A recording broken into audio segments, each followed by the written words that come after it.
Um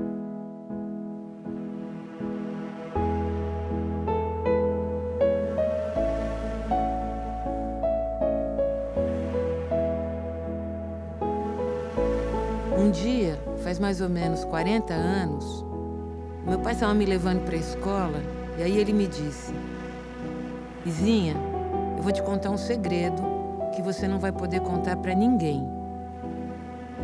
O tio Carlos é o Carlos Marighella. O tio Carlos era casado com a tia Clara, irmã da minha mãe. E desde que eu me lembro de mim, eles estavam sempre aparecendo e desaparecendo lá de casa. Tio Carlos era carinhoso, brincalhão, escrevia poemas pra gente e contava histórias sobre lugares distantes. Eu nunca tinha associado o rosto dele ao das fotos dos jornais, das revistas e dos cartazes de procura-se espalhados pela cidade toda. Carlos Marighella era o inimigo número 1 da ditadura militar.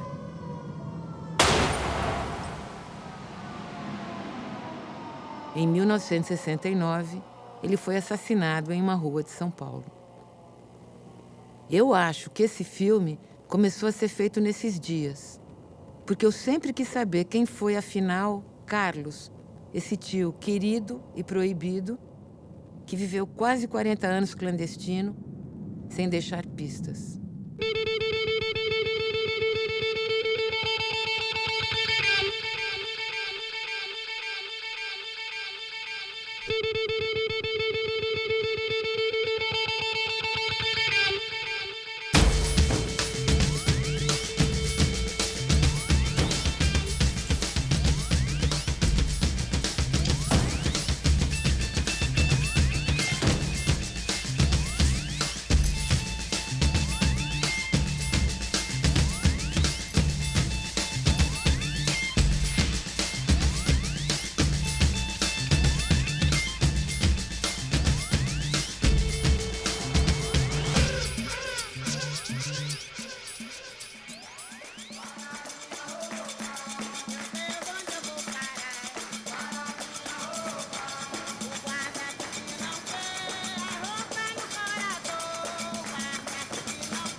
Sou mulato nato no sentido lato democrático do litoral.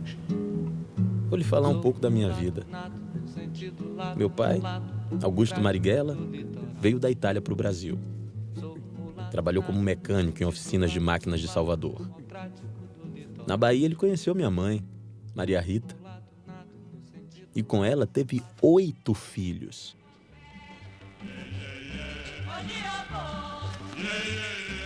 Minha ascendência por linha materna procede de negros alçais, escravos africanos trazidos do Sudão e afamados na história das sublevações baianas contra os escravistas.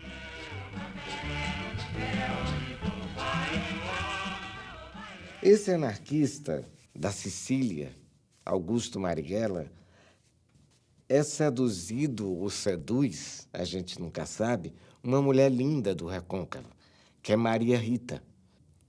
Maria Rita era descendente dos negros malês, que fizeram as grandes revoluções negras no começo do século XIX na Bahia.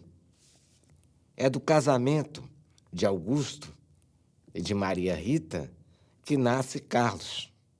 Nasce Carlos Marighella, criado numa casa onde você tinha ao mesmo tempo espaguete e caruru, onde você tinha anarquismo e a revolta dos malês. Então, esse menino Carlos ia deixar por menos? Eu nasci no dia 5 de dezembro de 1911. Desde criança, Habituei-me a meditar sobre um problema a respeito do qual meu pai falava quase diariamente. Por que o pobre trabalha toda a vida e nunca tem nada?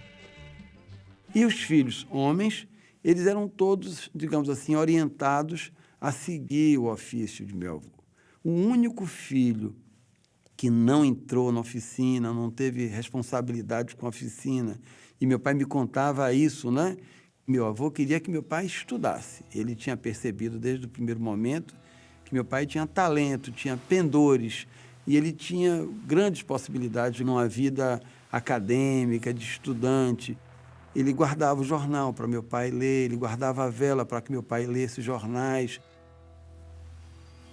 Eu conheci Marighella e as maneiras de ser dele antes de conhecê-lo pessoalmente, né? Porque eles estudavam no mesmo ginásio que a minha irmã Iracema. Eram alunos de ponta, né? Eram bons em matemática, eram bons em português, eram bons em inglês. E minha irmã sempre comentava as coisas do Marighella, as malandragens dele, né? E Marighella estava sempre no noticiário das coisas de estudante, né? Ele era muito ativo, muito participativo, né? Essa história da vida estudantil dele era de uma inquietação, né? E fazia muito verso também, e gozação, tal, aquela coisa de baiano aí, é o lado baiano dele, né? Tem é famosa a prova de física dele sobre o espelho, né? Em verso e tal. Ginásio da Bahia, aos 23 de 29 deste 8º mês. Doutor, a sério falo, me permita em versos rabiscar a prova escrita. Espelho é a superfície que produz, quando polida, a reflexão da luz. Há nos espelhos a considerar 2 casos, quando a imagem se formar. Caso primeiro, um ponto é que se tem. Ao segundo, um objeto é que convém.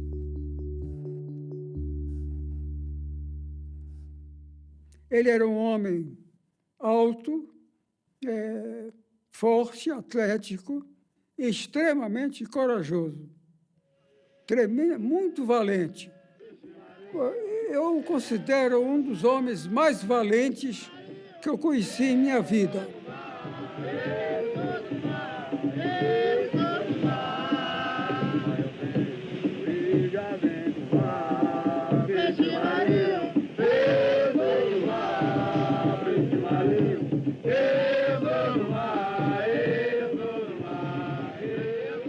Simbolicamente, ele tinha, na constituição biológica dele, o povo dele.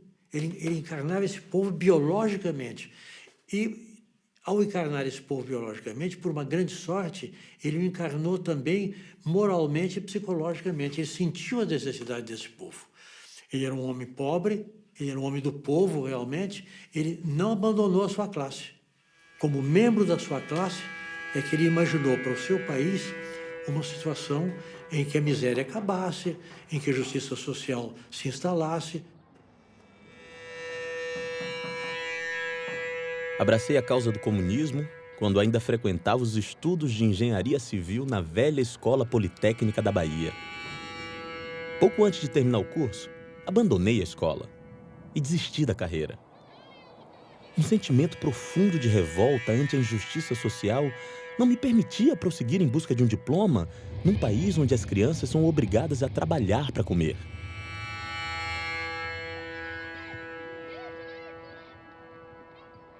Você sabe como é que o comunismo chegou na Bahia? Então... Ai, meu Deus. Isso é de antes, né? Quando ele era jovem. Quando ele começou a entrar na luta lá na Bahia. Os integralistas, né? Naquela época, 35, os integralistas estavam felizes da vida, né? Achavam que o Hitler ia dominar o mundo, né? As ideias hitlerianas. Eles foram fazer um encontro lá na Bahia. Congresso, não sei o que era. E levaram mala, tudo, né?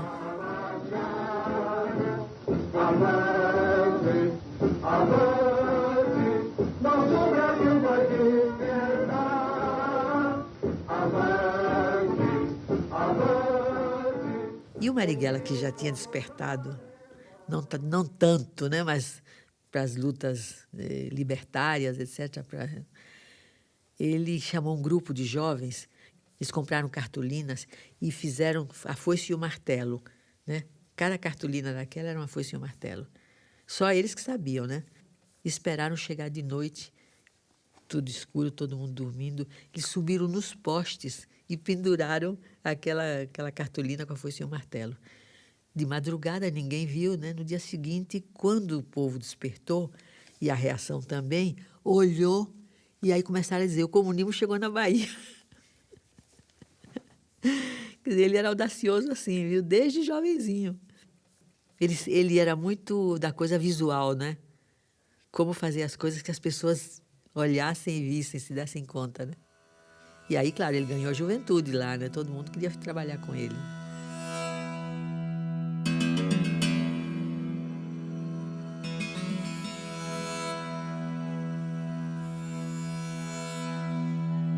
Porque nós temos que lembrar o que é ser comunista entre 1930 e 1964 no Brasil. Ser comunista não é só ser de esquerda. Ser comunista é aderir a uma causa, né, profunda. Eu diria que ser comunista em qualquer canto do mundo era participar do Exército Mundial da Revolução. Mesmo que esse exército fosse frágil no Brasil, ele era o exército que representava uma revolução mundial, que havia triunfado num país muito importante, que era a Rússia, né, que se tornara a União Soviética. Ser comunista tinha um peso ontológico, né? Era doar a vida por uma causa. O caráter da revolução é o da luta pela independência nacional, a emancipação das oligarquias e o caminho socialista para seu pleno desenvolvimento econômico e social. Os revolucionários brasileiros atuando no fundo do país, na montanha, na selva, na planície ou na caatinga, devem contar com o apoio dos revolucionários das cidades.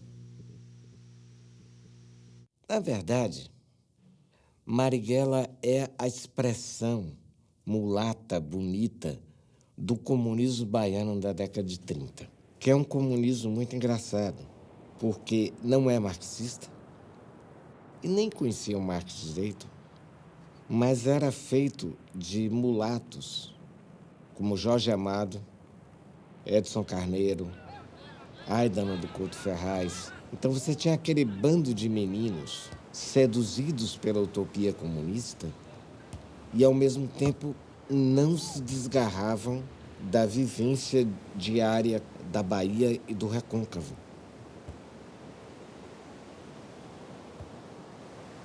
Antes de 1930, nenhum intelectual brasileiro se achava com obrigação de tomar atitude política.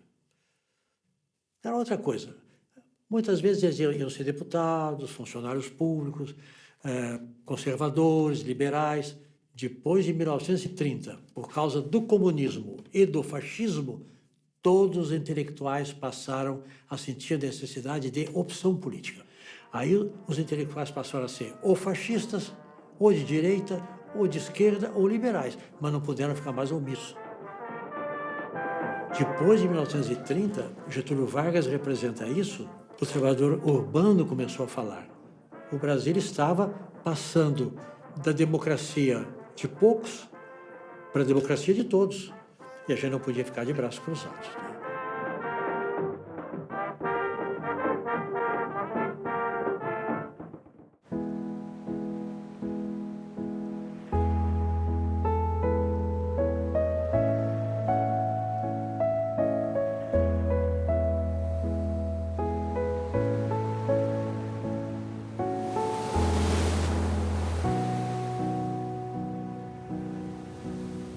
O tio Carlos chegava sempre de noitinha.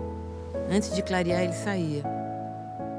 Punha a mesa do café da manhã, enfeitava com flores do quintal e sumia antes de todo mundo acordar. Quando eu ganhei minha primeira caderneta de telefones, pedi a ele para escrever seu endereço. Aí ele cantou. Eu não tenho onde morar. É por isso que eu moro na areia. Eu não tenho onde morar. É por isso que eu moro na areia. Eu não tenho onde morar. Pão de açúcar. Uma doce mentira. Bom seria que fosses mesmo um pão enormíssimo, um pão de verdade, que daria talvez para alimentar muito tempo os famintos que rolam aí pela cidade.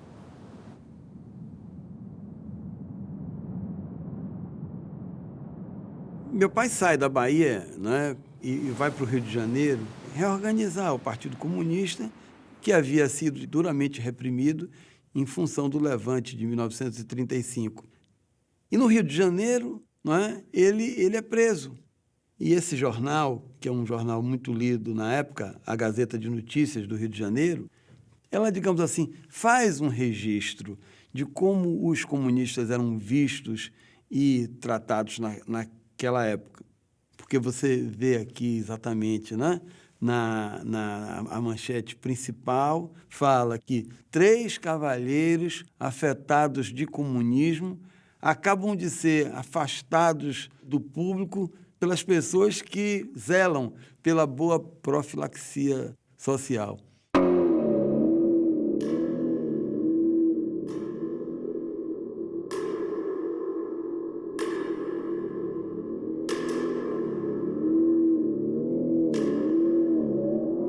Eu estive na cadeia do Distrito Federal, de Fernando de Noronha, de São Paulo e Ilha Grande. Sofri mais de 7 anos de prisão. As torturas a que fui submetido foram as seguintes. Depois de murros, pontapés e outros golpes que me aplicaram, eu fui queimado por todo o corpo com pontas de cigarros que os próprios investigadores estavam fumando. Além disso, o investigador Galvão tirou seu alfinete de gravata que enfiou debaixo de minhas unhas, deixando-as em sangue.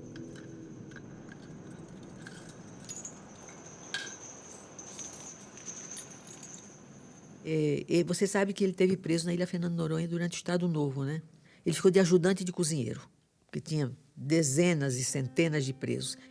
Mas o Marighella, preocupado com o tempo, então ele bolou várias coisas, como fazer o trabalho de educação, né? Como fazer o teatro. Então, por exemplo, tinha aula de línguas.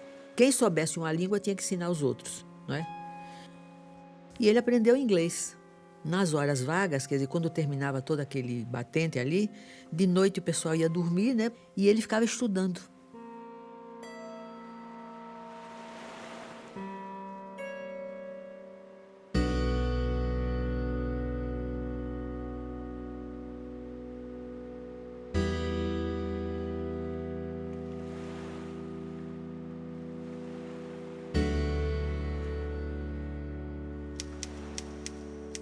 Queira-te eu tanto, e de tal modo, em suma, que não exista força humana alguma que essa paixão embriagadora dome, e que eu por ti, se torturado for, possa feliz, indiferente à dor, morrer sorrindo, a murmurar teu nome.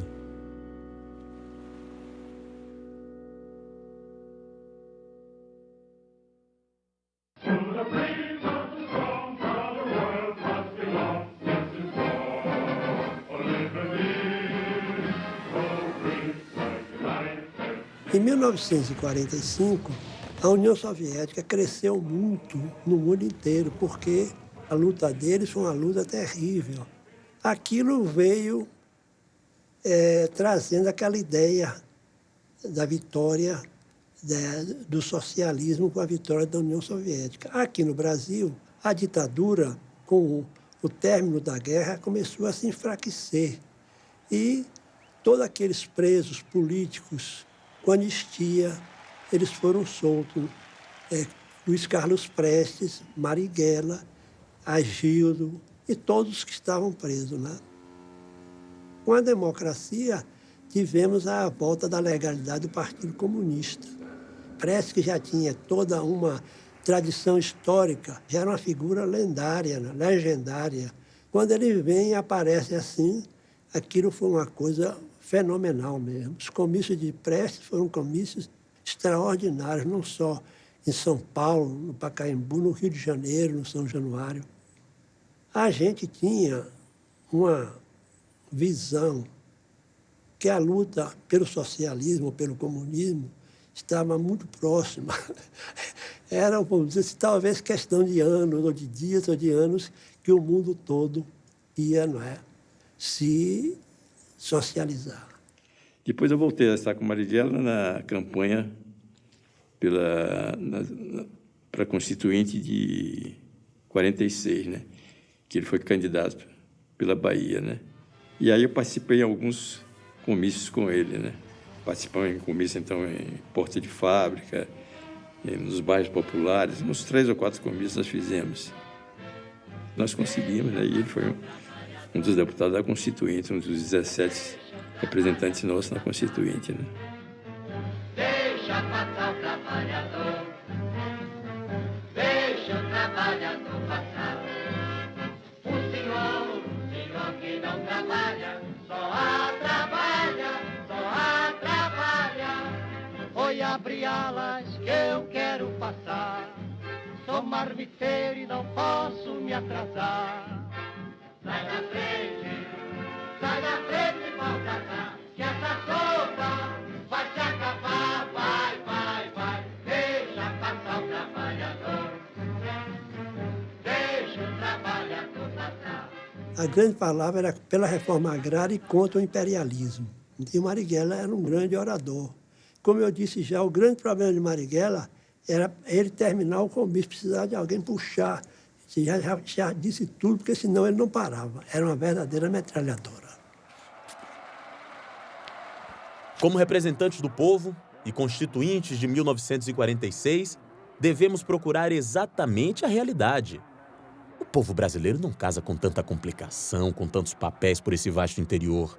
Para 30 milhões de analfabetos, o casamento indissolúvel é uma balela. É apenas um dogma religioso. Compreendemos o tempo em que vivemos. Não existirá democracia, em hipótese nenhuma, sem a liberdade de culto, sem o ensino leigo e sem o divórcio. Meu pai conheceu minha mãe já no Rio de Janeiro. Então, eles viveram como se casados fossem naquele período, inclusive, que meu pai se elegeu, não é? E um período em que ele já era deputado, inclusive.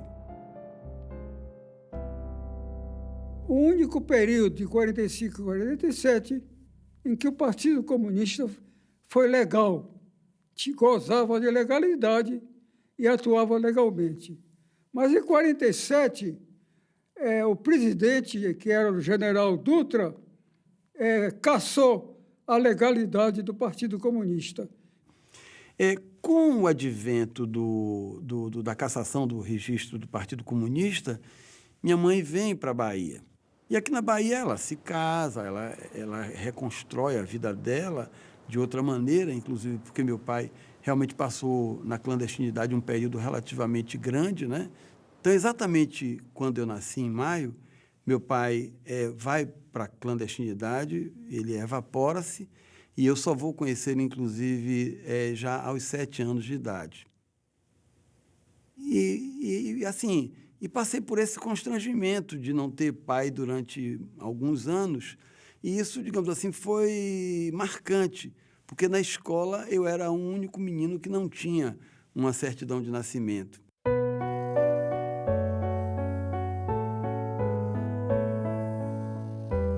Seja a figura abaixo que se vê. O espelho seja a linha beta C. O ponto P, um ponto dado seja. Como o raio incidente R, se veja.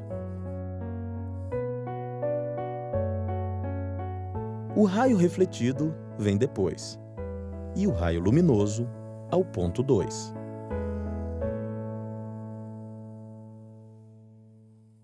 Clara veio para aqui, para o Rio, aqui se engajou logo nos movimentos e me contou há cerca de 2 meses atrás, quando ela esteve no Recife, que como ela era comissária de bordo e já estava no partidão, ela levava correspondência, ia na sede do partido e pegava correspondência para levar para os outros estados por onde ela passava.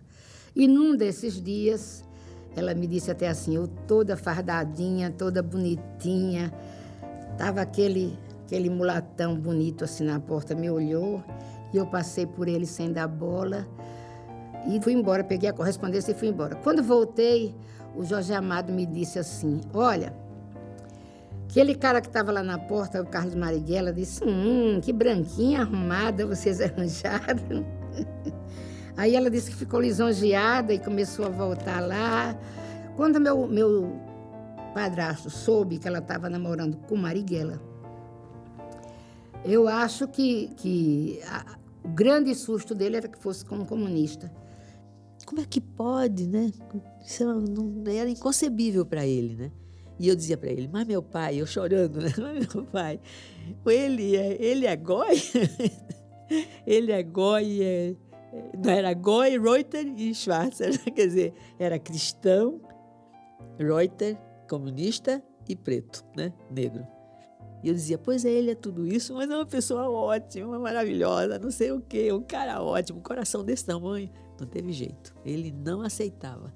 Mandou buscá-la aqui no Rio e cortou toda a roupa dela, né, para que ela não fosse para a rua, não tivesse chance de fugir nem de sair. E aí Marighella foi para Recife, foi para a casa de Adalgisa Cavalcante, que foi a primeira mulher a ser deputada em Recife pelo Partidão, por Jaboatão, que era uma cidade conhecida como Moscozinho. Sei que combinaram e fizeram um vestido imaginário, um vestido que poderia ou deveria caber em Clara. E a Adalgisa costurou o tal vestido, levou escondido numa bolsa, deu a Clara, Clara vestiu este vestido e fugiu de noite com Marighella, com esse vestido. É uma grande história de amor, na verdade.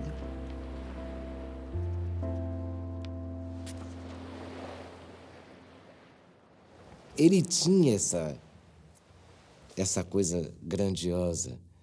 E essa coisa grandiosa também, e bem divertida, bem humorada, né? Do cara que saía vestido de mulher para dançar no carnaval, sendo clandestino. Mas diz que uma dessas vezes, próximo do carnaval, já no carnaval, ele apareceu fantasiado de mula manca, né? Mancando e tal, e com uns adereços, alguma coisa assim. Nesse negócio do carnaval, música de carnaval, ele era bom nisso, ele gostava disso, né? Faço qualquer negócio com você, cabrocha, tanto faz ser lá no Rocha ou Jacarepaguá, pode até a mula mancar, que eu vou a pé pra lá. Eu acho que ele foi um grande sedutor do mulherio. Eu não posso dizer que ele era um homem muito bonito, mas ele era uma figura diferente. Na minha época se dizia que a pessoa tinha ou não tinha churupitó. Era no tempo do teatro de revistas, e a gente, quando queria dizer que o cara era bacana, era bonito, que tinha tesão, aí a gente dizia, esse cara tem churupitó.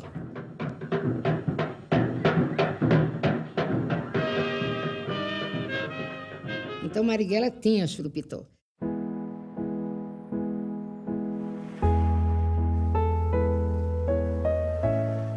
De noite, quando o tio Carlos estava em casa, ele nos punha para dormir. Pegava no colo, levava para o quarto e ficava ali conversando e contando histórias até a gente dormir. Às vezes ele sumia por longos períodos. Quando aparecia de novo, dizia que tinha ido para a África pegar cobras e outras peripécias assim. Aí ele escrevia com detalhes como é que ele pegava as cobras, colocava em caixas de sapato, como é que ele levava para fazer vacinas no Instituto Butantan. Pra gente, ele era um herói. O partido se jogou numa clandestinidade terrível, talvez até um pouco exagerada, né? Nessas circunstâncias, eu fui servir, depois que servi ao Prestes, fui servir ao Marighella, né? Fui chofer dele.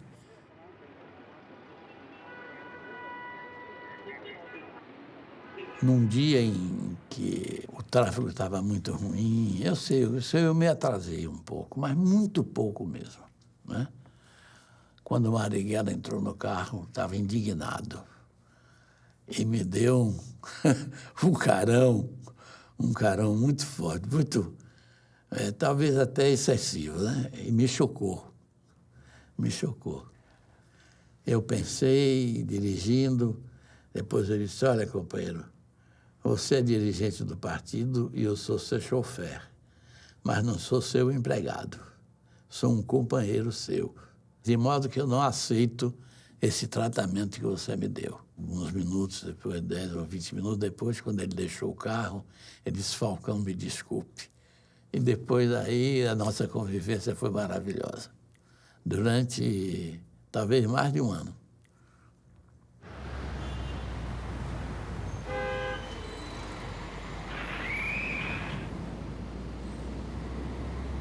Ele não podia mais ficar no Rio e o partido mandou para São Paulo. Daí ele passou a ser o dirigente político em São Paulo. Aí ele tinha contato com o movimento camponês, com o movimento operário, com o movimento de mulheres, todos os movimentos sociais principais. Mas a gente tinha que viver clandestino. Quer dizer, ninguém podia saber o nome, ninguém podia saber o endereço, só se encontrava com a gente nas reuniões. A pessoa não sabia onde é que a gente estava, nem nada, né? E eu me chamava Vera naquela época, né? E o Marighella ninguém via. Ele saía muito cedo e chegava de noite. Procurado pela polícia, né? Os comunistas perseguidos. Já tinha começado também em escala mundial a Guerra Fria, né?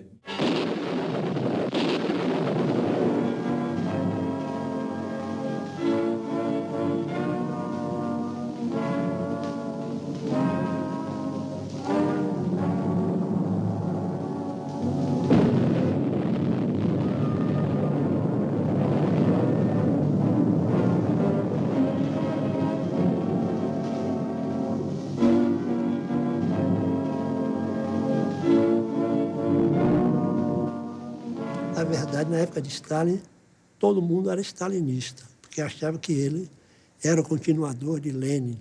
A formação, inclusive, tinha curso no partido, curso Stalin, que eram as aulas de marxismo, né? Quase tudo cópia de aulas dos cursos soviéticos, em português, né? E o Marighella era um dos dirigentes de uma dessas escolas. O que se ensinava? Os estatutos eram quase que uma cópia dos estatutos do Partido Comunista da União Soviética, entendeu? Era como se aquele fosse o modelo para todos os comunistas do mundo. Eu fui muito atacado por uma revista do Marighella, que era a revista Fundamentos. O nome dele não aparecia, mas a revista era dele.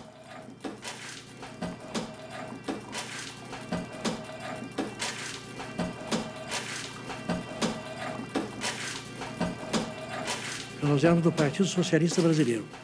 E você sabe que dentro da esquerda, às vezes a rivalidade é maior do que entre a esquerda e a direita. Uma espécie de concorrência por causa do terreno.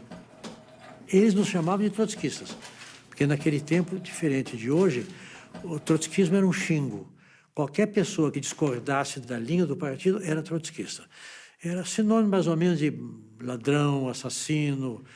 O Jorge Amado, quando escreveu Os Subterrâneos da Liberdade, naquela moldura stalinista, né, que havia não só na cabeça dele, mas os principais dirigentes e literatos do Partido Comunista, ele situa o Carlos Marighella como o herói do romance. Aliás, o nome do herói do romance é Carlos, uma evidente referência ao Marighella. Era o realismo socialista no Brasil.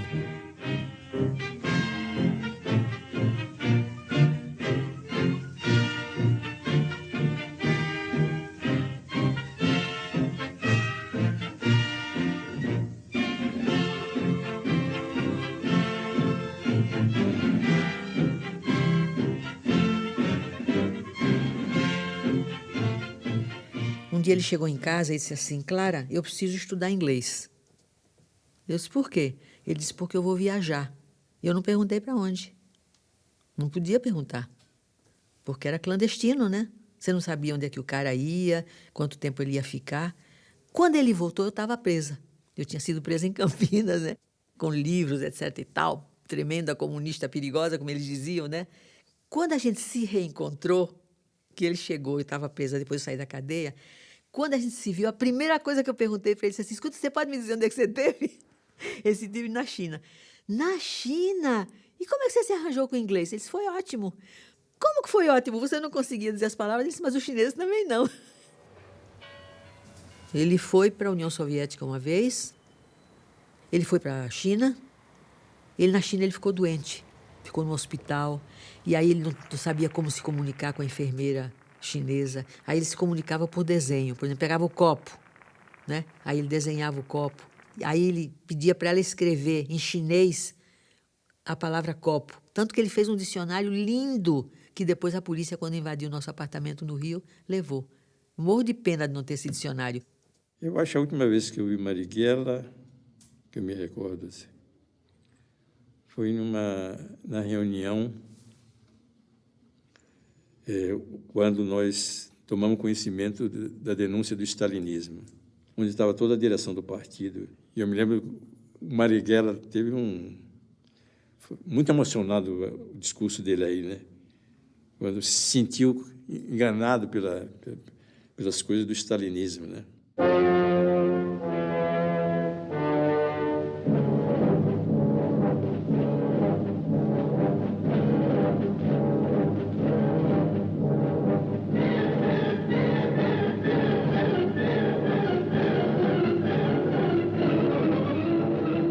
Mas, como diz, chorou, ficou assim, realmente muito emocionado com aquela denúncia. Como é que eu lhe disse?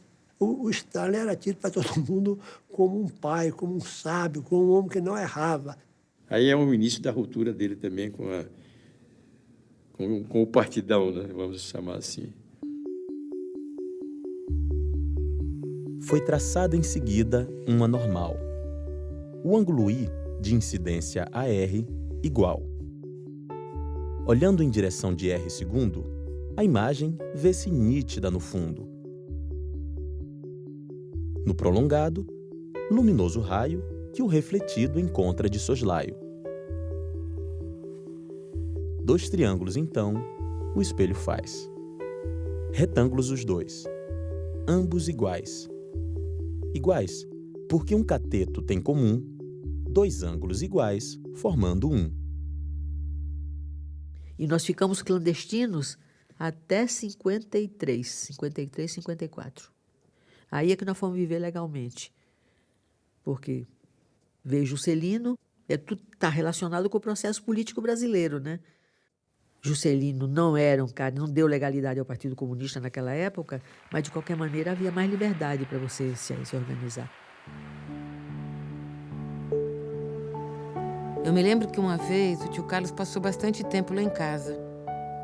Todo dia ele ficava horas deitado no chão do quintal, no sol, sem camisa, se exercitando com uns tijolos pesados. Era muito impressionante ver aquele homem enorme fazendo força e suando muito. Só bem depois eu vim saber que ele estava ali para se recuperar dos tiros que tinha levado no cinema em 64. As marcas dos tiros certamente estavam ali, mas eu nunca vi. Olha, o primeiro dia, o primeiro encontro com meu pai, ele me pegou assim, me colocou no colo, tá certo? E conversou animadamente comigo. Parecia que eu nunca tinha me separado dele, né? Ele alugou uma casa no Mé, e aí, por volta de 1961, mais ou menos, nós fomos morar juntos. Eu, ele, já Clara, né? Era um apartamento pequeno. Era um quarto-sala muito amplo, né? Tinha uma sala grande, com uma estante com muitas prateleiras e milhares de livros. Era uma coisa muito espartana, embora nós vivêssemos bem.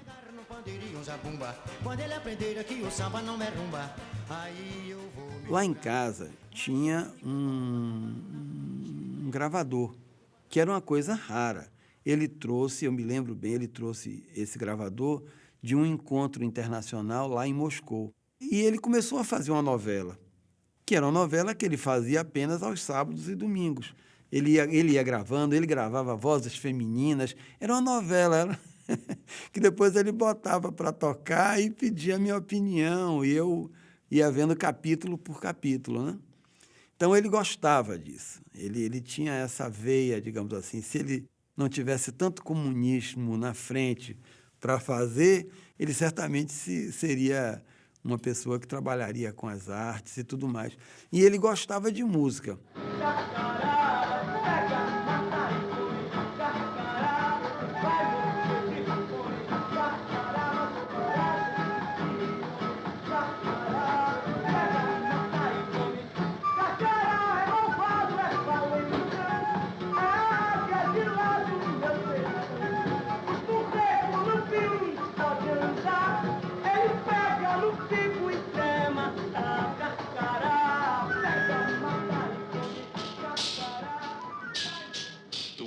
comprar, ela é minha propriedade.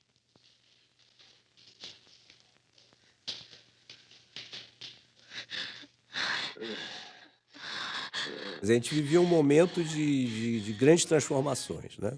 Por exemplo, você tinha lá o cinema novo, o teatro novo, né?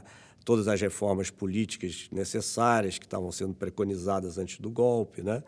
Lá pelo toda a sociedade, né? A UNE, enfim, os sindicatos, as ligas camponesas, quer dizer, era uma efervescência muito grande. Então, essas utopias eram coisas não tão utópicas, até porque nós tínhamos a Revolução Cubana, né, que tinha sido vitoriosa, nós tínhamos lá o Vietnã resistindo.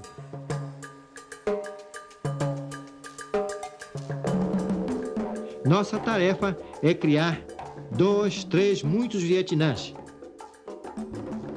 Somos 250 milhões de latino-americanos que aceitamos o desafio do subdesenvolvimento e nos propomos unidos a vencê-lo. Mas a grande utopia, na verdade, era um homem novo, né? Para se criar realmente a humanidade, né? Porque nós, seres humanos, ainda estamos muito aquém, né?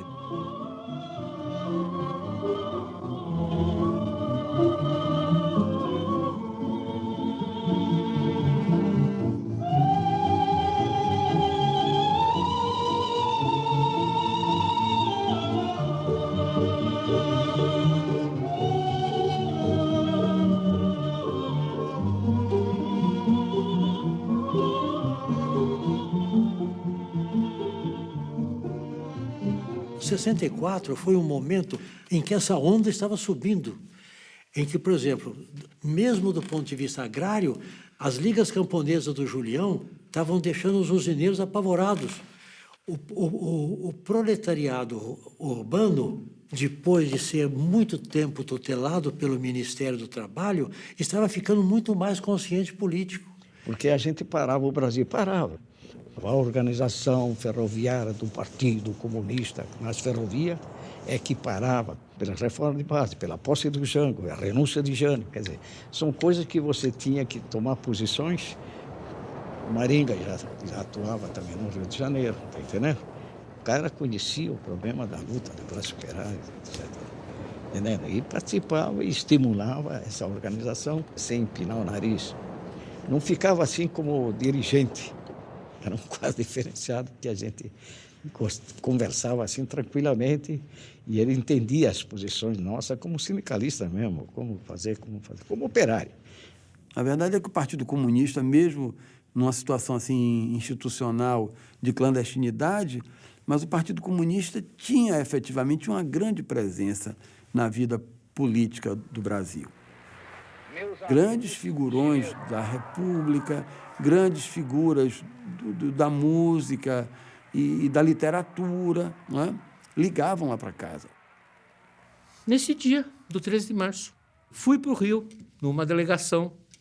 Chegamos no Rio, fomos lá para o comício, coisa entusiasmante, maravilhosa, 100 mil pessoas, talvez mais, muita gente, Jango lá, decretando o que para nós era um grande avanços na reformas de base, sobretudo na reforma agrária, reforma urbana. Nós estávamos num grupo de jovens, 4, 5 jovens, e um deles disse, mas por que nós não vamos na sede do Comitê Central? Fomos lá. Daí tinha gente, estava meio vazio, mas aí teve um mulatão meio forte, que nos viu no corredor, como eu disse, 4 ou 5 meio perdidos. Falou, vocês, nós estamos chegando de São Paulo, etc. Como foi o comício? Ih, uma maravilha, como está São Paulo? 2 maravilhas. Aí me disseram, é o Carlos Marighella. Tinha um mapa do Brasil na parede. Ele falou, olha, gente, cuidado. Provavelmente o golpe é inevitável e nós não vamos resistir. Não vai ter condições. Vocês se cuidem. Vocês têm casa, arranjem casa, vejam bem, sejam atentos. E a primeira vez que eu digo do mapa, quando ele mostrava o mapa, a mãozinha dele era enorme, e o mapa era mais ou menos, ele punha o mapa, porque esses quartéis aqui devem estar com a direita, esses quartéis devem estar com a direita, aqui é perigoso, Minas é perigoso, olha, São Paulo não é o que dizem. Mais ou menos ele falou isto, coisa que nos desagradou muito, para dizer a verdade, porque nós queríamos ouvir exatamente o oposto. Queríamos ouvir exatamente o oposto.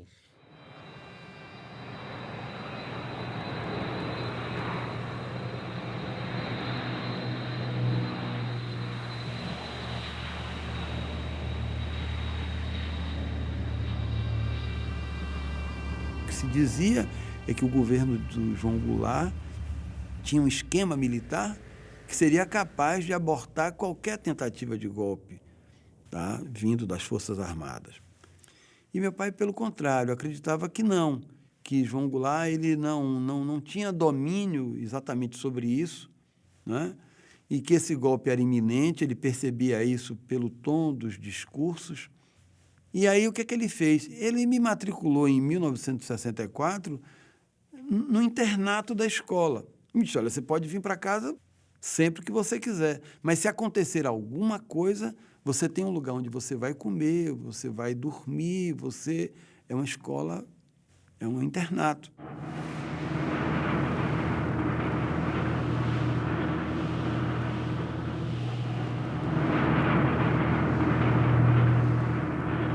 Quando veio o golpe, parece que ele estava prevendo, porque quando ele chegou em casa de noite, já havia essa notícia, né, de que eles tinham entrado em Minas, que estavam vindo, mas ninguém sabia certo, né? Ele disse, então é melhor a gente ir embora, porque eles vão invadir isso aqui.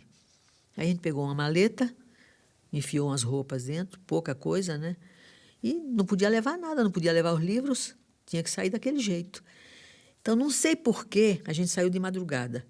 Não sei por que, em vez de a gente descer pelo elevador, ele disse assim, vamos pela escada. Acontece que a gente desceu pela escada e a polícia entrou pelo elevador.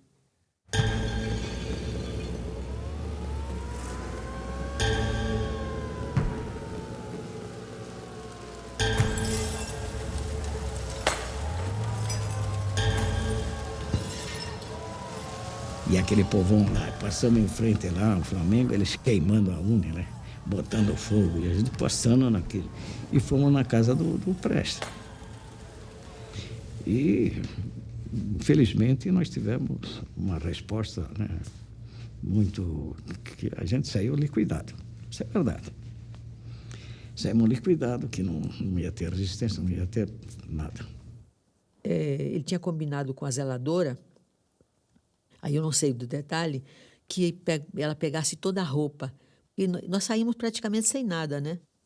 Ela levou o pacote de roupa para poder entregar a correspondência, porque ele recebia muita correspondência do exterior, ia tudo lá para casa. E depois ele levava para o partido. Aí, quando ele se aproximou do cinema, quer dizer, ele ia se encontrar com ela no cinema, quando ele percebeu, ele não viu direito, mas ele percebeu que ele estava sendo seguido. Ele entrou rápido no cinema, né? Era matinê, né? Ele entrou no cinema. Pouquíssimo tempo depois, as luzes se acenderam e a polícia deu tiro.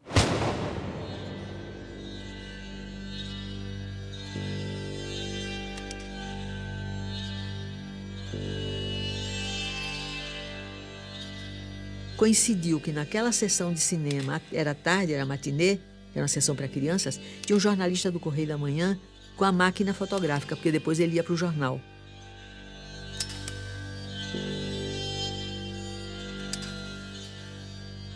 Essa foto foi importantíssima, porque mostrou quando eles deram o tiro, né, que ele levanta, começa a gritar, né, abaixo a ditadura militar fascista. Aí ficou preso mais um tempo, não davam habeas corpus, até que o Sobral Pinto, que foi aquele grande advogado, né, acabou conseguindo habeas corpus para ele. Mas ele mal se recuperou e ele resolveu entrar em ação de novo, né? E todo mundo, Marighella, não faça isso, eles vão te pegar de novo, né? Mas não tinha jeito. Ele já tinha optado pela resistência armada, ele achava que não tinha outro caminho e que ele não ia aceitar aquela situação.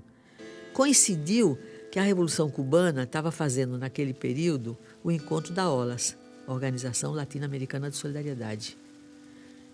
E eles convidaram o partido para mandar gente para lá. E o partido não quis mandar, porque não coincidia com as opiniões políticas de Cuba.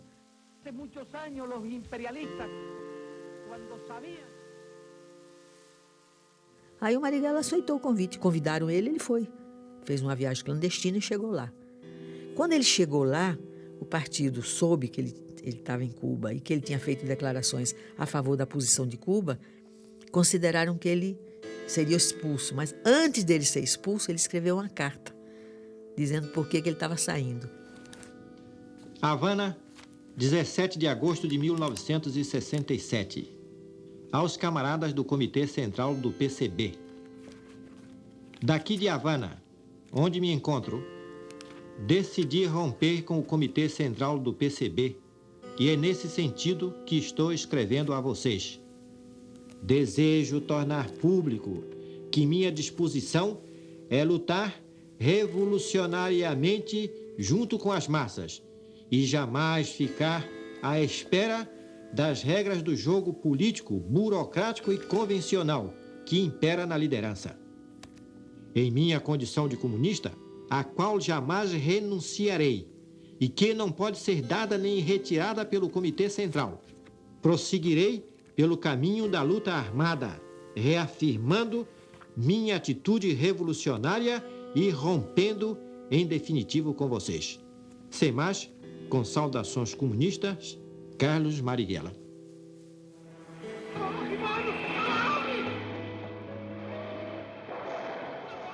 Depois que meu pai contou o segredo sobre tio Carlos, passei a vibrar com cada ação dos guerrilheiros e a torcer por eles. No dia da tomada da Rádio Nacional, fiquei feliz, comemorando uma vitória. Mas à noite, todos os ruídos me amedrontavam. Eu me deitava olhando para o teto e pensava: e se eu for torturada, conto ou não conto? Eu só tinha 10 anos e nunca mais eu vi o tio Carlos.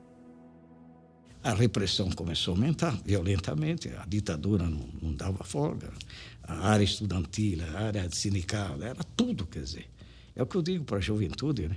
Você usava brinco, era preso, cabelo comprido, era preso, música, você não podia reunir, o estudante não podia reunir, não podia fazer assembleia. Eles jogavam, né? Não é do outro tempo, mas pegavam a caça-ali, né? Essas caça-ali, jogam uma laranja lá dentro da caça-ali, não sai, a laranja não saía lá embaixo, era preso, pô. Só porque a laranja não saía lá embaixo. No Brasil, não há liberdade de crítica, de opinião ou de organização.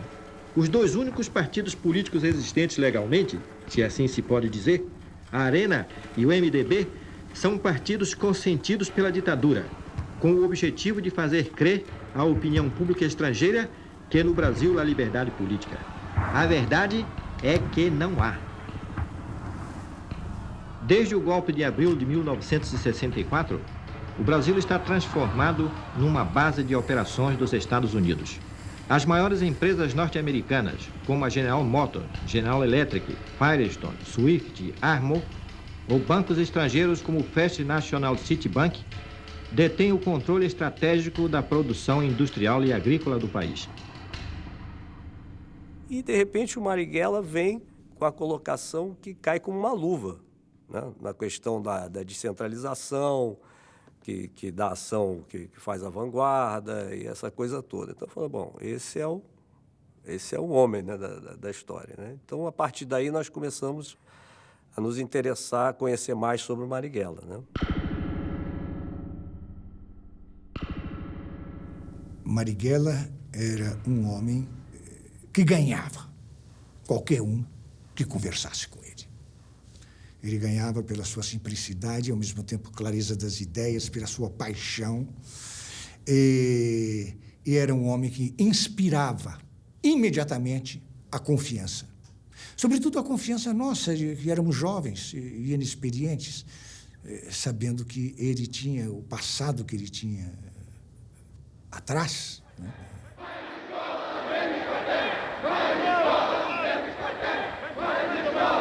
A universidade está em crise. Os currículos são absurdos. As péssimas condições de ensino. Professores com péssimas qualidades.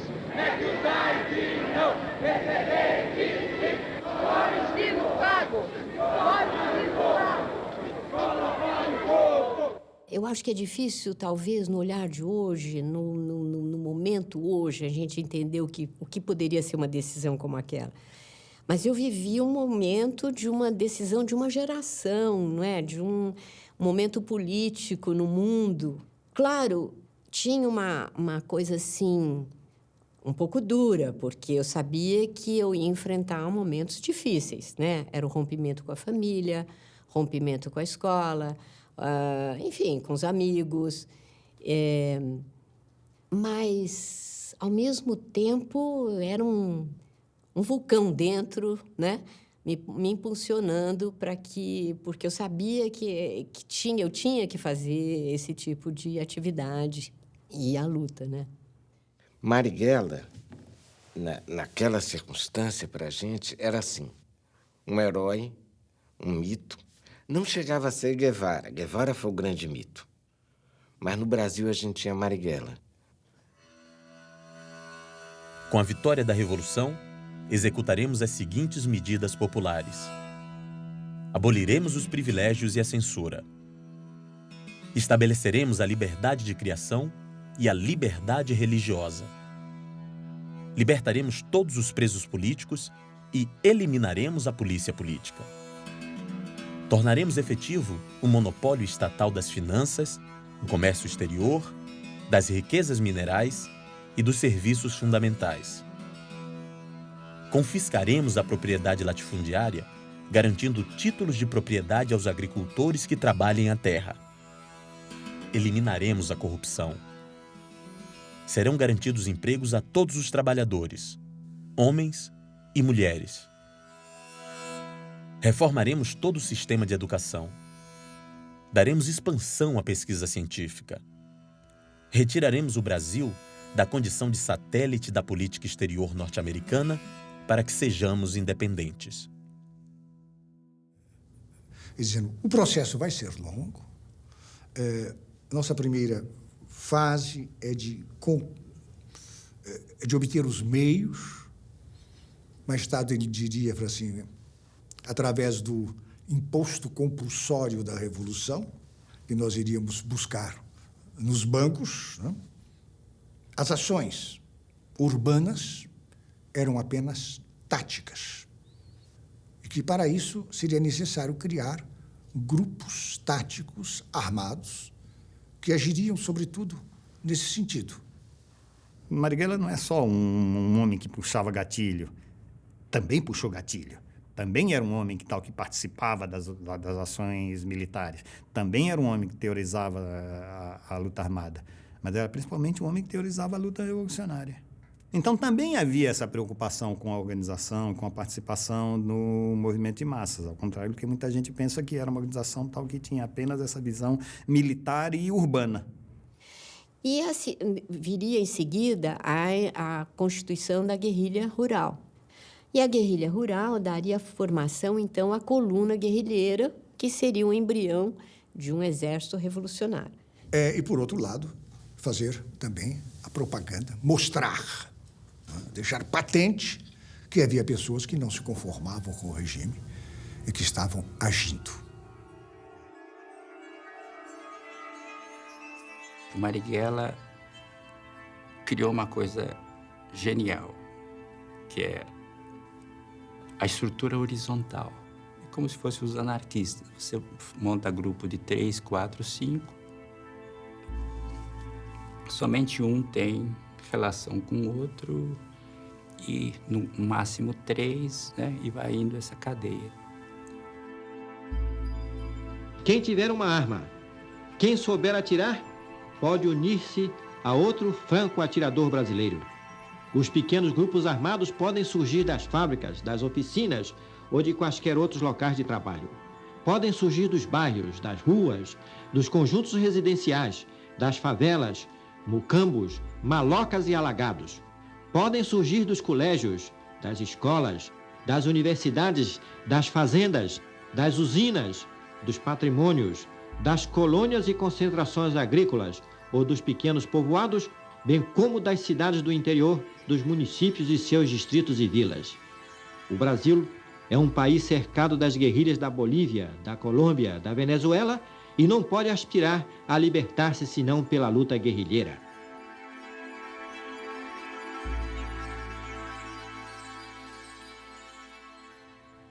E outra coisa, quer dizer, que a revolução não tem modelos. Nós não queremos modelo cubano, soviético, chinês, enfim. Nós tínhamos ele tinha muita simpatia pelo Vietnã, né? Que realmente era uma guerra popular, né? Que tem profundas raízes, mas sem modelo. Ele disse que a Revolução Brasileira é com samba, futebol, é uma revolução de colorido moreno, sabe? Como ele mesmo, ele é um mulato, né? Né? Eu quero, eu quero, eu quero, eu quero, eu quero, eu quero.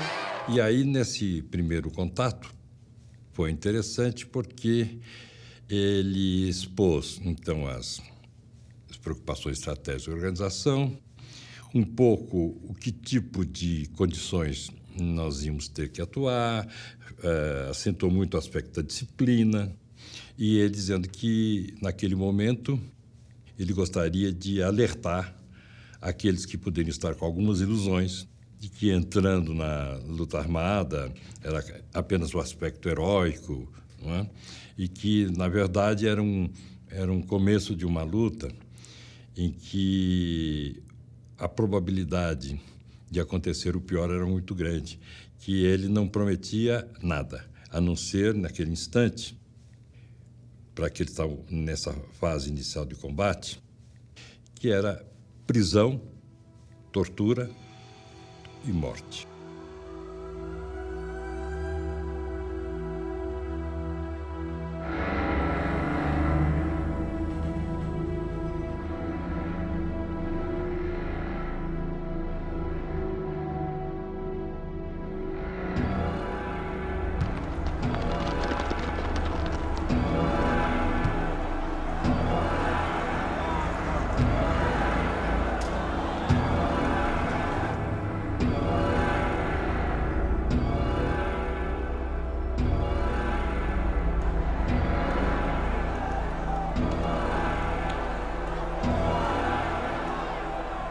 Você não sabe aonde você vai parar, né? Você começa fazendo pequenas coisas. Você pega um embrulho, leva lá, traz o embrulho de volta, vai entregar alguma coisa para alguém, vai levar alguém daqui para lá.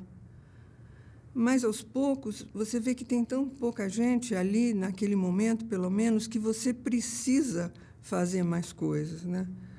E eu me lembro que uma vez teve uma desapropriação de 1.000 quilos de dinamite e 300 quilos foram levados para a garagem da casa do Carlos. E o meu trabalho era ficar virando as caixas de dinamite, porque dinamite é assim, se você não fica virando, corre um risco terrível de explosão, né?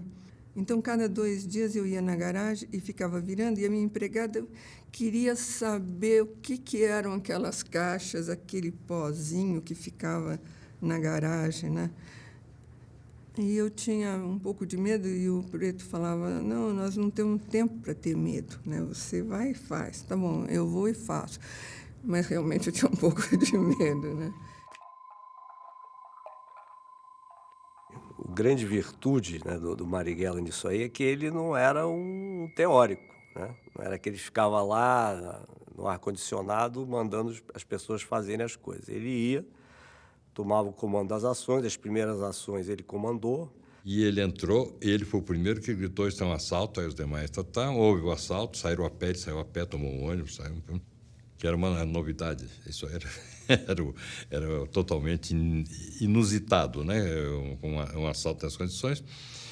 E no dia seguinte foi engraçado que teve depoimento das pessoas que estavam lá no banco, testemunhas, que disseram que o autor do assalto, que gritou isso é uma ação, era alguém muito parecido com o Ciro Monteiro. E de fato ele era. Então a gente começou a fazer a metralhadora. granadas, né? E a metralhadora ainda era muito incipiente.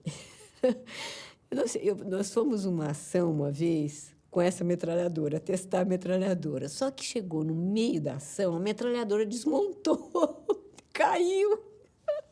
Por sorte, era um supermercado, só tinham pessoas fazendo compra, ninguém entendeu nada. Toca catar a metralhadora, o pente que caiu aqui embaixo do braço. Eu abro o jornal e vejo notícia de um assalto. E o jornalista que dava a notícia dizia... curiosamente, havia uma metralhadora no assalto. Eu falei, somos nós. Né? O Marighella tinha me dito que ia fazer um assalto agora por aí. Então, mas apareceu uma metralhadora. Era quem? Mas eles não fizeram ligação imediata com o Marighella.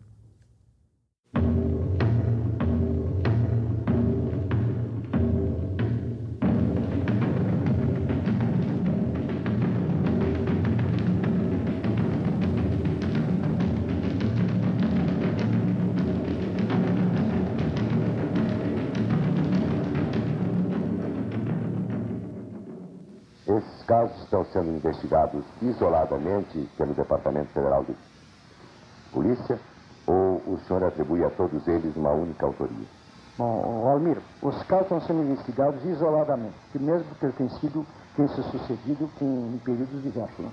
Começou com aquele do consulado americano, depois veio da Polícia Federal, depois do quartel-general da Força Pública e, ultimamente, esse da Rua Conselheiro Crispiniato. Então, cada caso foi tratado isoladamente. Houve uma prisão, nessa ocasião houve uma prisão, e pela primeira vez se associou o nome de Marighella àquela série de assaltos e de ações que tinham sido feitas até então. E então foi quando Marighella saiu na capa, o ministro da Justiça, Arugami Silva, e publicou, e decretou Marighella inimigo público número 1, e ele sai naquela capa da Veja famosa, não sei se você tem essa Veja, deve ter.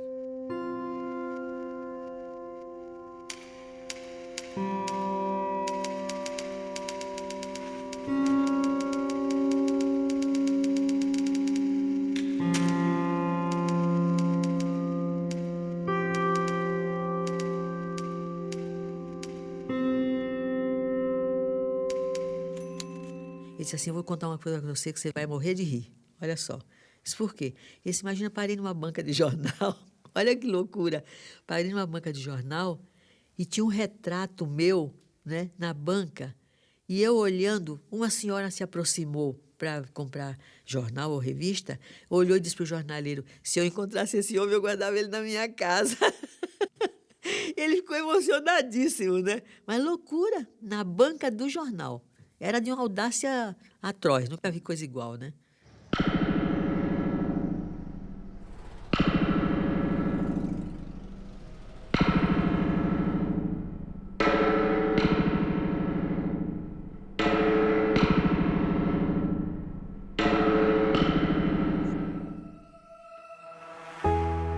Por anos eu tentei fazer esse filme, reunindo documentos, fotos, pistas.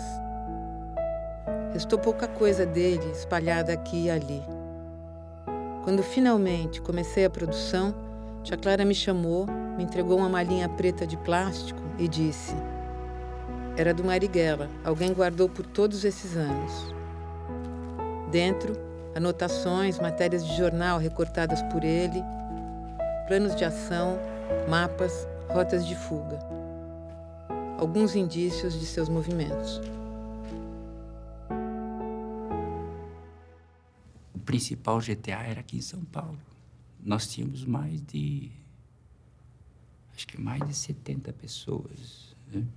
Quando algumas ações, nós usávamos quase 30, 40 pessoas. Né? Além das ações, os carros, fugas, proteção. Né? A gente começou a bloquear quarteirões inteiros de setores bancários da cidade e ali a gente ocupava tudo, todas as lojas, todos os bares, todo o tráfico, bloqueava tudo, né? Inclusive, os carros, dominava carro de polícia que estava ali, sempre tinha, e sempre com armamento, e eles proclamavam agora com metralhadoras, não sei quanto. A gente pegava tudo, inclusive os revolvinhos do soldadinho, pegava tudo, né? E ainda fazia comícios, né, junto à população, expropriava os bancos, não só um, mas com 3, 4, né? Entendeu? O que tivesse naquela região. Trem pagador partiu às 8h25.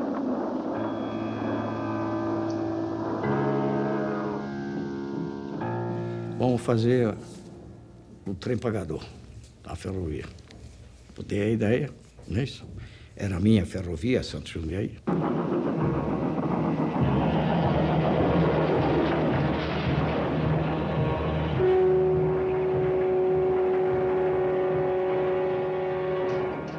A gente sabia que o trem partia na Estação da Luz, parava na Lapa 3 minutos, e depois era expresso, não é isso? Então, quando chegar nesse lugar aqui, que passando Pirituba, etc., passou o trem nesse lugar, você puxa. Vai parar no lugar que está, vamos dizer, na época o Maringa que estava esperando no carro a descarga, não é isso? Essas coisas que a gente um dia tem que conversar, porque o Maringa não era para fazer isso, mas ele fazia, você está entendendo? Então, são coisas que era próprio do Maringa participar, às vezes, na ação. Você imagina que, na época, existia uma rádio que era a Rádio Nacional, que era uma rádio que dominava, às 9 horas da manhã, era um uníssono em São Paulo, na periferia principalmente, porque era uma rádio que transmitia um programa de crime.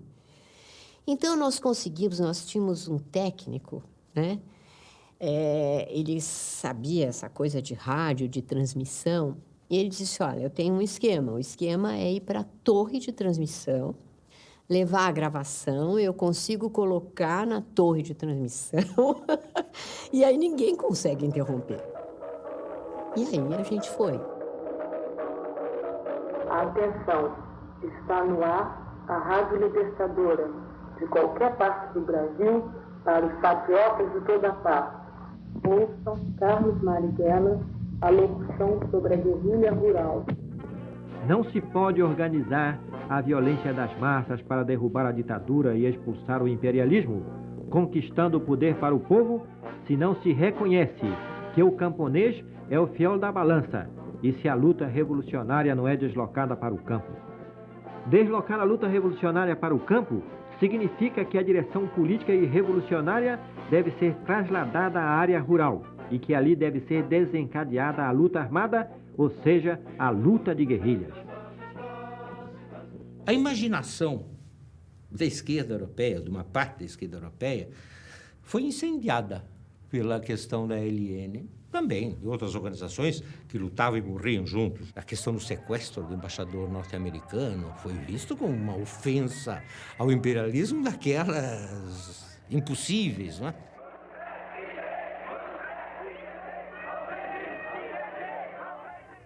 Me lembro um encontro com o Sartre, ele pegou os documentos do Marighella, ele começou a ler.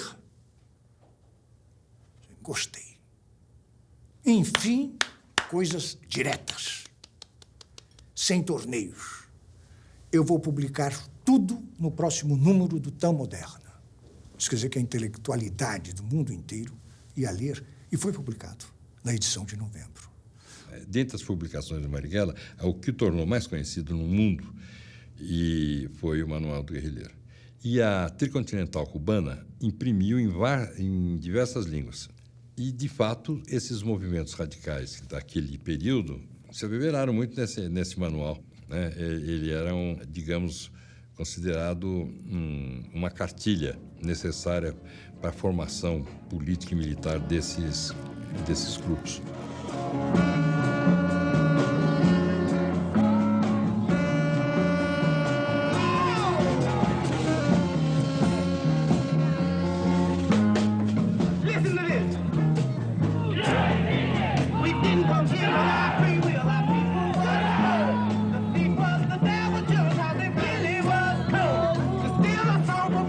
Il faut prendre un fusil pour être un révolutionnaire. O Godard desviou uma bela importância para nós, naquele trabalho nosso foi importante. Certo, para a produção não era tanto assim, mas para ajudar a nossa luta.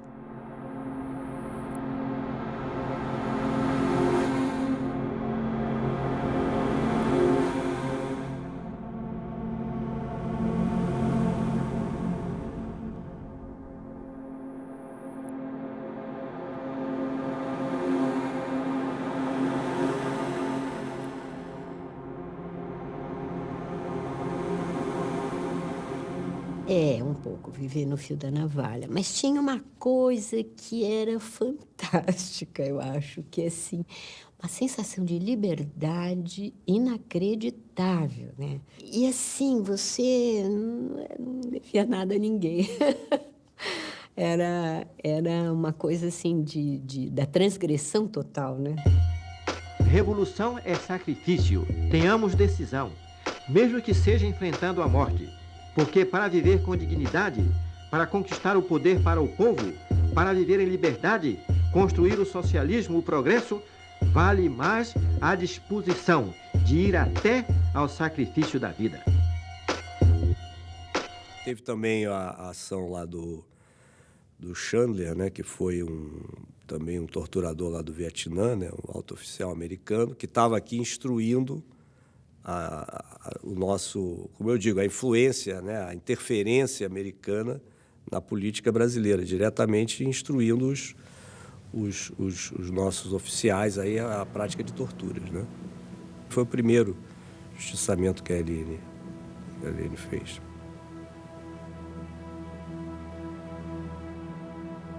O caso, por exemplo, do Boyce, né, que foi um caso assim, emblemático.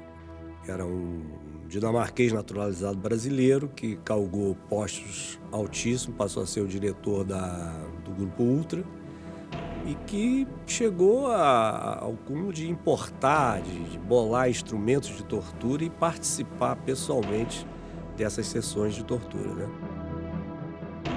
E nesse momento, nessa altura da nossa prática, é que chega o convite do pessoal aqui do Rio para a gente participar da ação do sequestro do embaixador americano. Em termos militares, nós capturamos o cara e o trocamos por outros companheiros que eram presos da parte dele, estavam presos no esquema deles. Teve toda uma negociação com a ditadura, que a gente tinha absoluta certeza que ia dar certo, essa negociação, porque quando nós chegamos na casa, poucos minutos depois da captura, os rádios e as televisões já estavam rompendo a censura e lendo formalmente o manifesto, que era uma das exigências da ação.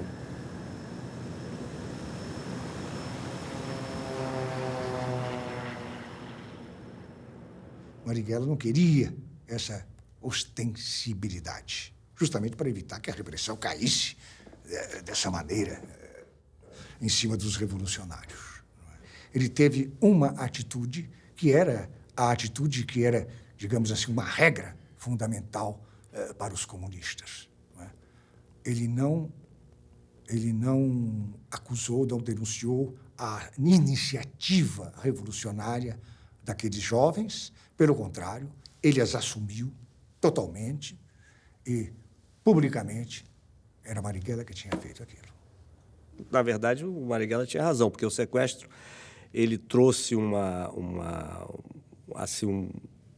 repressão, foi levada ao máximo.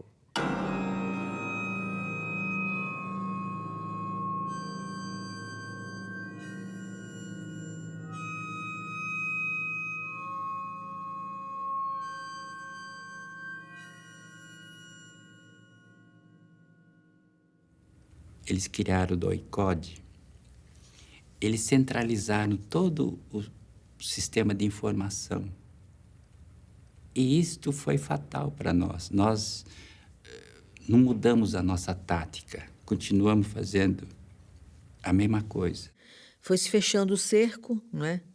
O medo das pessoas, o cerco com a morte de muita gente, as prisões, a invasão de casas. Foi ficando de tal jeito que você percebia. E a organização diminuindo, né? Porque as pessoas foram presas, outras foram mortas. Então, o pessoal começou a se afastar. A presença da CIA, que já era grande, se tornou muito mais intensa. Agora já não era uma brincadeira, não era uma gato e rato correndo atrás do outro. Se tratava de uma guerra, se podemos usar esta palavra, quase científica. Tinha-se que acabar com eles. Não se tratava de prender ninguém, era de matá-los.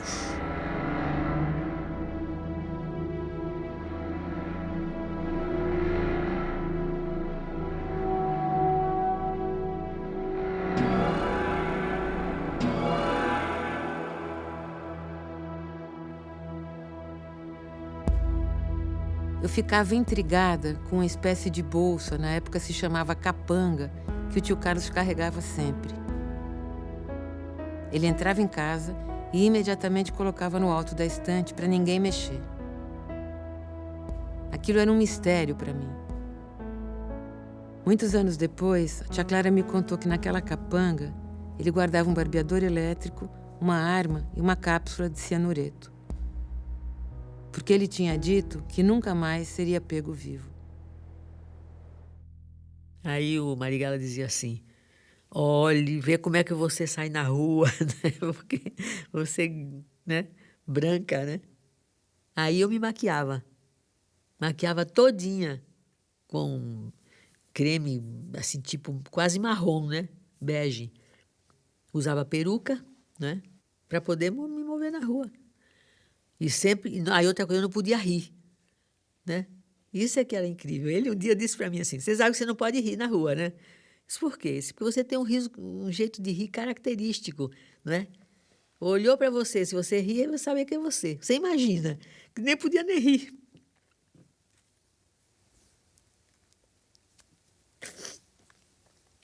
Mas é uma coisa dramática, né? Porque aquela opção que a gente sabia de vida ou morte era uma opção que estava aí, no dia a dia, né? À medida que a coisa foi evoluindo, ficava cada vez mais patente. Inclusive, se discutia muito a questão de não se entregar, de se suicidar, tomar cianureto, essa coisa toda e tal. Ele devia estar fora de São Paulo. Não podia estar em São Paulo. Isso foi um erro grave. É um irresponsável? Eu acho que ele é um solidário. Vai cair tantos companheiros. Eu sou responsável, eu quero resolver a situação. Quero salvá-los antes de ir. É coerência. Nenhum comandante, nenhum dirigente dirige o movimento fora do país. Como diz, mesmo que seja para ir, para morrer, eu vou morrer no meu país, né? Lutando.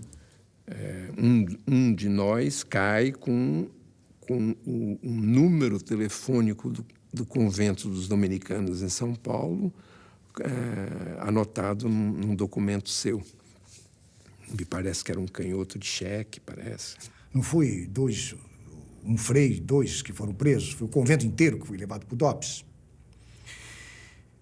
Muita gente sabia. Os que tinham alguma alegação já aproveitaram, fizeram as malas e correram. E, aparentemente, Marighella devia estar ao par. A polícia chegou em casa, tipo meia-noite, mais ou menos, e era o Esquadrão da Morte.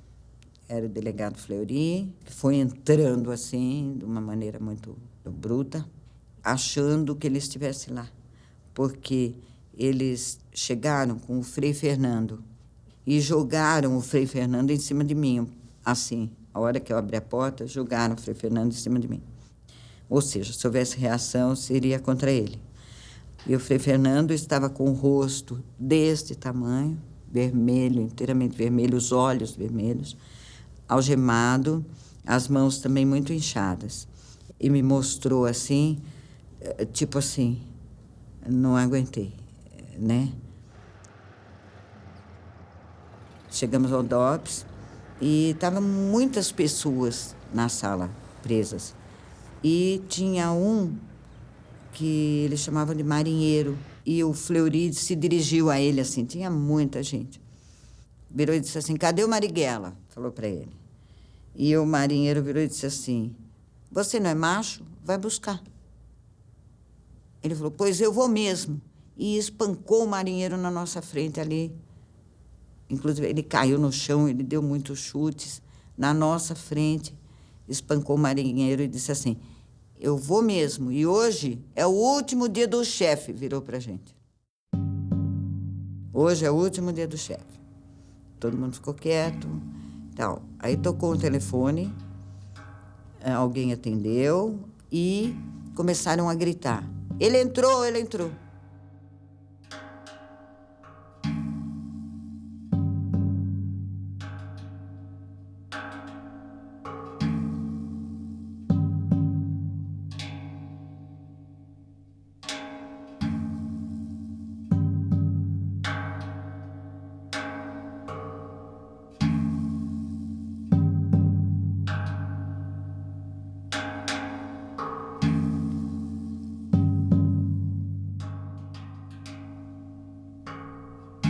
Em casa, estava todo mundo vendo o jogo do Santos e do Corinthians. Eu já tinha ido para a cama. Aí eu ouvi minha mãe gritar. Aí eu ouvi um choro forte. A minha irmã mais velha entrou no quarto chorando muito e se jogou na cama. Aí ela disse, mataram o tio Carlos. Foi horrível. Mas tudo tinha que parecer normal.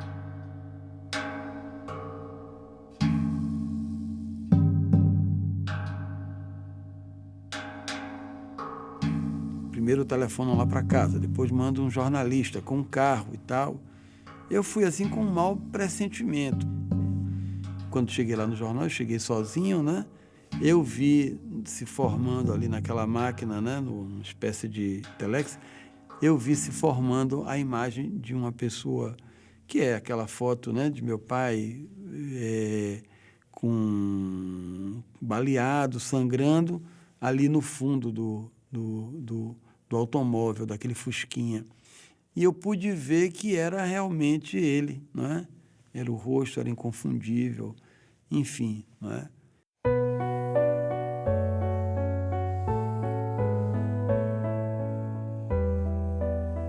Atrás do espelho plano, então se forma a imagem que é simétrica por norma. Simétrica, direita e virtual. E da mesma grandeza por final.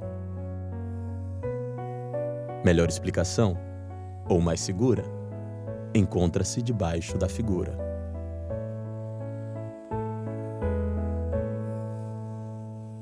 Para mim, Marighella é um dos heróis do povo brasileiro. É um santo do socialismo, um santo ateu, um santo sem Deus. Eu não gosto de uma afirmação de que Marighella era um aventureiro. Existe muito essa afirmação. Não, olha, um homem que começou a militância social jovem, que foi dirigente partidário, já muito moço, que lia como um doido, que dirigiu e escreveu em vários jornais e revistas. Era um homem, era um quadro muito competente da política. Pode ser que, às vezes, tivesse qualquer coisa de utopia. Eu gostava um pouco de fazer poesia, olhar as estrelas. Mas, quando eu olhava a estrela e fazia poesia, ele sempre caminhava nessa trilhadura dos homens e das mulheres de cada dia, que constroem a vida de cada dia. Não era um aventureiro. Foi um dos melhores quadros políticos do Brasil do século XX. Foi uma vida densa, como poucos brasileiros tiveram. Cometeu erros? Sem dúvida nenhuma. Eu costumo dizer, os inconfidentes erraram, ou se erraram, o que eles fizeram de erro? Deixaram entrar infiltrados. Os inconfidentes alfaiates negros da Bahia erraram. Eles quiseram combater a escravidão, a colônia e o latifúndio, tudo de uma vez. Foram massacrados. É lógico que errou o Frei Caneca, quando ele queria o sonho da igualdade dele lá para o Nordeste. Não dava. Os camponeses de Canudos, os camponeses de Santa Catarina, perderam. O que seria do Brasil sem eles? Seria mais rico ou mais pobre? essa nação seria infinitamente mais pobre. Atenção, está no ar a Rádio Libertadora. Atenção, está no ar a Rádio Libertadora. Atenção. Temos presente em nossos estúdios. Atenção, atenção. Carlos Marighella. Carlos Marighella. Esta mensagem é para os operários de São Paulo, da Guanabara, Minas Gerais, Bahia, Pernambuco, Rio Grande do Sul, incluindo os trabalhadores do interior, para criar o núcleo do Exército de Libertação. Carlos Marighella. Carlos Marighella. O poder pertence ao povo. Carlos Marighella. Nosso lema é unir as forças revolucionárias. Qualquer parte do Brasil, para os patriotas de toda parte. Carlos Marighella, atenção, atenção, atenção. Apostos para o seu general, 1000 faces de um homem leal. Vamos. Apostos para o seu general, 1000 faces de um homem leal. Protetor das multidões, 3 encarnações de célebres malandros, de cérebros brilhantes reuniram-se no céu. E o destino de um fiel seu, sabe que Deus quer consumado. É o que é, assim foi escrito. Marte, um mito, um maldito sonhador, bandido da minha cor, um novo Messias. Se o povo dormia ou não, se poucos sabiam ler, iam morrer em vão, lese louco sem saber. Coisas do Brasil, super-herói mulato, defensor dos fracos, assaltante nato. Ouçam, é foto e é fato, há planos cruéis, tramam 30 fariseus contra Moisés, moro. Reaja ao revés, seja alvo de inveja, irmão. Esquinas revelam a sina de um rebelde, ó meu. Que ousou lutar, amou a raça, honrou a causa que adotou. O aplauso é pra poucos. Revolução no Brasil tem um nome. Veja um homem, sei que é ser um homem também. A imagem e o gesto, lutar por amor. E de gesto como sequestro do embaixador. O resto é flor, sem ter festa eu vou e eu peço. Leio meus versos e o protesto é show. Presta atenção que o sucesso em excesso é cão que se habilita a lutar. A fome grita horrível a todo ouvido insensível que evita escutar. Acredita lutar, quanto custa lidar. A cidade chama a vida, quis vai por quem ama, quem clama por socorro. Quem ouvirá, crianças, velhos e cachorros sem temor. Clara, meu eterno amor, sara minhas dores. Pra não dizer que eu não falei das flores da Bahia, de São Salvador, Brasil. Capoeira mata um, mata 1000, porque me fez hábil como um cão, sábio como um monge, arte reflexo. De longe homem complexo, sim, confesso que iria ver Davi matar Golias. Nos trevos e cancelas, becos e vielas, guetos e favelas. Quero ver você trocar de igual sobre os degraus, precipícios e vida difícil, o povo feliz. Quem samba fica, quem não samba, camba. Chegou, salve geral da mansão dos bambá. Não se faz revolução sem fura na mão. Sem justiça não há paz, é escravidão. Revolução no Brasil tem um nome. Carlos Marighella. Apostos para o seu general, 1000 faces de um homem leal. Vamos, apostos para o seu general, 1000 faces de um homem leal. Marighella, nessa noite São Paulo, o anjo vai morrer por mim e por você, por ter coragem de dizer. Todos nós devemos nos preparar para combater. É o momento de trabalhar pela base, mais e mais pela base. Chamemos os nossos amigos mais dispostos, tenhamos decisão, mesmo que seja enfrentando a morte.